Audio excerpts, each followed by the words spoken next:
Alors les tables de mobilité sociale. Tout d'abord, qu'est-ce qu'on entend par mobilité sociale? Donc une définition classique nous dit qu'il s'agit d'un phénomène du déplacement des individus dans l'espace social. Il s'agit donc d'étudier le passage des individus d'une position sociale à une autre. Donc, de manière générale, en France tout du moins, et par convention, la position sociale est assimilée à la PCS. Alors on va distinguer deux formes de mobilité sociale. La première est dite intragénérationnelle, ou également professionnelle. Donc il s'agit d'un changement de statut rencontré par un individu au cours de sa carrière.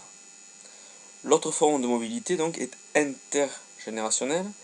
Elle va se mesurer par rapport au statut occupé par le père. Donc on parlera de mobilité intergénérationnelle lorsque l'individu étudié connaîtra un changement de statut social par rapport au statut de son père. Ces deux formes de mobilité peuvent se faire avec ou sans mobilité géographique. Elles peuvent se faire également de manière verticale ou horizontale. Donc elle sera verticale dans le cas où il y a changement de groupe de statut. Je vous renvoie au cours à propos de cette notion. Quand on travaille sur les tables de mobilité sociale, on s'intéresse généralement à la mobilité intergénérationnelle. Alors principe, construction et lecture des tables de mobilité sociale construites par l'INSEE. Alors on va répondre à deux questions. La première, une table de mobilité sociale, qu'est-ce que c'est? Alors c'est un document statistique qui prend la forme d'un tableau à double entrée qui porte sur la population des hommes âgés de 40 à 59 ans. On va lire en colonne la profession exercée par leur père. Donc on lit ici qu'il y a 775 000 fils d'agriculteurs et 695 000 fils de cadres et professions intellectuelles supérieures. On va lire en ligne le statut actuellement occupé. Donc on voit qu'il y a 232 000 agriculteurs et 1 530 000 cadres et professions intellectuelles supérieures. Deuxième question, une table de mobilité sociale, à quoi ça sert? Mais ça sert à mesurer la mobilité sociale. Comment s'y prendre? On peut dans un premier temps regarder ce qu'on appelle la diagonale, c'est-à-dire l'ensemble des individus qui occupent le même statut socio-professionnel que leur père. À partir de cette diagonale, on peut calculer ce que l'on va appeler une immobilité observée, c'est-à-dire le pourcentage d'individus qui occupent le même statut que leur père. Et par défaut, on va en déduire la mobilité observée, donc par calcul, on voit ici que pour l'année 2012, 63,9% des individus étudiés ont connu une mobilité sociale, ce qui correspond à une petite baisse par rapport aux tables de la génération précédente de 2003. Alors de manière générale, cette table de mobilité sociale, qui s'exprime en milliers d'individus, on va la transformer en deux autres tables de mobilité qui seront, elles, exprimées en pourcentage. Une table de recrutement et une table de destinée.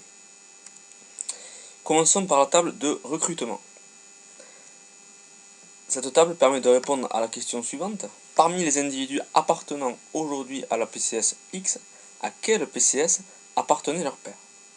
Donc si je prends par exemple les employés étudiés aujourd'hui, eh bien grâce à la table de recrutement, je vais pouvoir savoir quelle est la part des employés dont le père était ou est agriculteur. Quelle est la part des employés dont le père était artisan, commerçant, chef d'entreprise. Quelle est la part des employés dont le père était cadre et profession intellectuelle supérieure. Et ainsi de suite.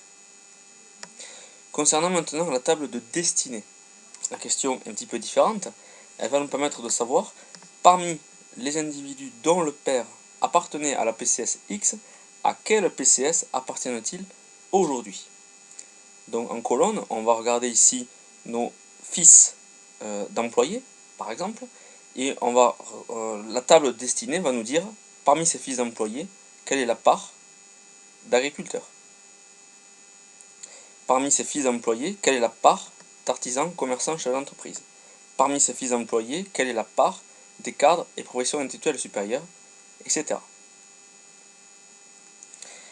Alors troisième étape, comment passer d'une table de mobilité en général à une table de recrutement? Par principe, on va transformer les effectifs en parts, c'est-à-dire en pourcentage. Donc, par exemple, on va se demander, parmi les agriculteurs, quelle est la part des fils d'agriculteurs.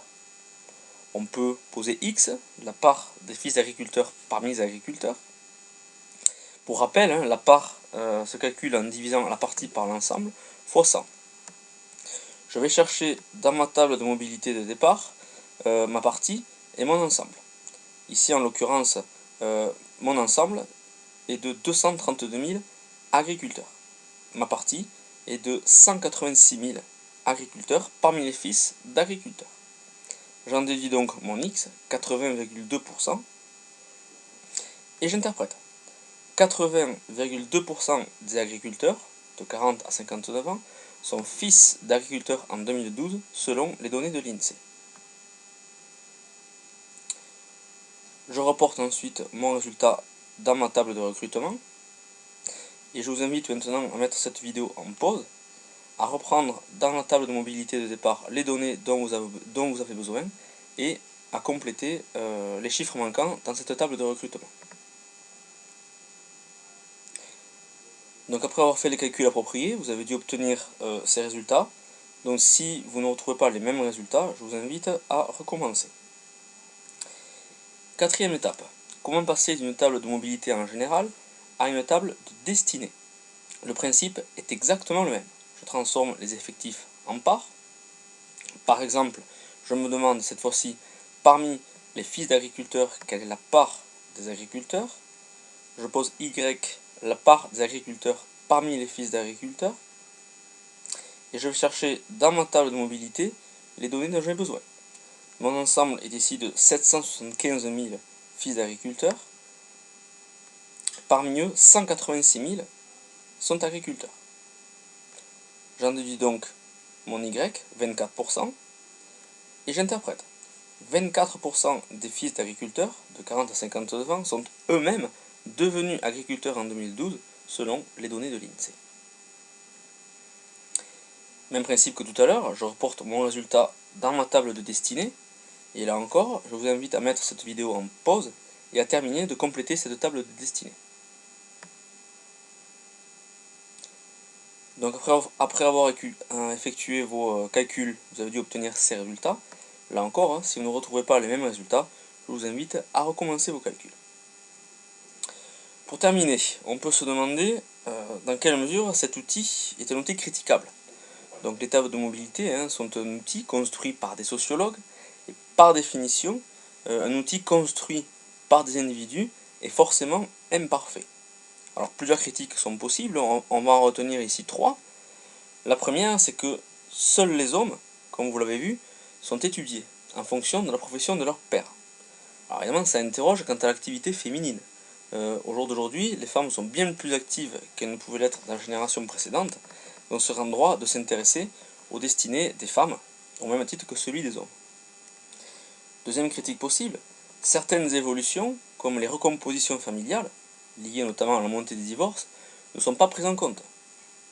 Qui élève l'enfant? Rien ne garantit que ce soit effectivement le père qui ait le plus d'influence sur le devenir socio-professionnel de leur fils. Les statistiques montrent d'ailleurs que souvent, la profession du fils est plus souvent influencée par la profession de la mère. Dernière critique possible, l'interprétation des données est influencée par la place du chercheur. Donc il faut garder à l'esprit que les PCS sont des groupes de statut, et donc qu'une mobilité jugée descendante ne l'est pas forcément. Si elle est jugée descendante par le chercheur, est-ce qu'elle est vraiment descendante du point de vue de l'individu étudié? Alors, par rapport à ça, on peut prendre quelques exemples. Imaginons un fils d'artisan commerçant qui deviendrait par la suite employé ou ouvrier qualifié. Eh bien, sa mobilité sera jugée descendante. Ce qui revient à dire que, du point de vue du chercheur, il vaut mieux exercer une profession d'indépendant plutôt qu'une profession de salarié. Or, le statut de salarié présente certains avantages qu'on ne retrouve pas dans les statuts d'indépendant. Autre exemple possible, chez les fils de cadres par exemple, qui deviendraient artisans aux professions intermédiaires, là encore, leur mobilité sera jugée par le chercheur descendante, ce qui revient à dire, du point de vue du chercheur toujours, que les professions qualifiées, ou en tout cas celles demandant le plus de diplômes, sont mieux valorisées dans la société, ou mieux perçues que les autres. ce qui là encore peut être critiquable.